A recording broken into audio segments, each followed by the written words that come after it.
महाराष्ट्र में सीएम पद को लेकर फंसा पेच सुलझता नहीं दिख रहा है। एकनाथ शिंदे के बयान बीजेपी को परेशान कर रहे हैं। एक तरफ वो ऐलान करते हैं कि पीएम मोदी और गृह मंत्री अमित शाह जो नाम तय कर लेंगे महायुति उस पर मोहर लगा देगी, तो दूसरी तरफ ये भी कहते हैं कि महाराष्ट्र की जनता ने उन्हें सीएम बनाने के लिए वोट दिया है। शिंदे की नाराजगी की खबरें तो आ ही रही हैं। अब अजीत पवार भी नाराज दिखाई दे रहे हैं। तो क्यों महाराष्ट्र में भी जीतकर भी हारती हुई दिखाई दे रही है बीजेपी, और क्यों फंसा हुआ है सरकार गठन में पेच? जानने के लिए देखिए ये रिपोर्ट। महाराष्ट्र में विधानसभा चुनाव के नतीजों को आए 10 दिन हो गए हैं। महायुति को जबरदस्त जीत मिली है। दावा किया जा रहा है कि सरकार बनाने का फॉर्मूला तय हो गया है। बीजेपी का सीएम बनेगा तो एनसीपी और शिवसेना का डिप्टी सीएम। लेकिन सीएम कौन होगा और शिवसेना के कोटे से डिप्टी सीएम किसे बनाया जाएगा, इसे लेकर पेच फंस गया है। एकनाथ शिंदे बार बार बीमार पड़ रहे हैं। पहले वो सतारा चले गए थे, जहां बीमार हो गए, और अब पुणे पहुंचने पर उनके बीमार पड़ने की खबर फिर से आ गई है।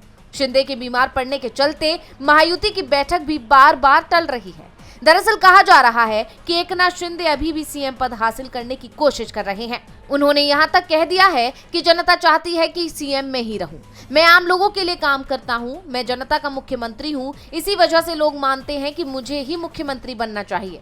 तो दूसरी तरफ अजीत पवार भी लगातार दिल्ली दौड़ रहे हैं, क्योंकि कहा जा रहा है कि बीजेपी की तरफ से इस बार अजीत पवार की एनसीपी का कोटा सरकार में घटाने की तैयारी चल रही है। अजीत पवार के पास रहे वित्त मंत्रालय पर एकनाथ शिंदे दावा कर रहे हैं, तो बीजेपी इस बार अजीत पवार के गुट को पहले से कम मंत्रालय देने की तैयारी कर रही है, जिसे लेकर अजीत पवार परेशान बताए जा रहे हैं।